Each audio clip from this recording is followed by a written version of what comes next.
नमस्ते, आपका हमारे चैनल में एक बार फिर से स्वागत है। कैसी हैं आप? आज के इस वीडियो में आपको छोटी बच्चियों के लिए बहुत ही प्यारे प्यारे से फ्रॉक के डिज़ाइंस देखने को मिलेंगे।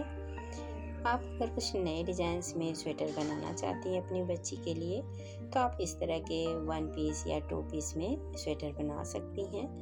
वीडियो को कंप्लीट देखिए। जो भी डिज़ाइंस आपको अच्छे लगे उसका आप स्क्रीनशॉट ज़रूर लेके रखें।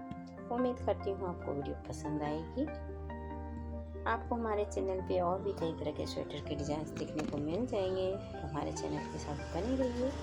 मिलती हूँ एक नए वीडियो में, तब तक के लिए बाय बाय।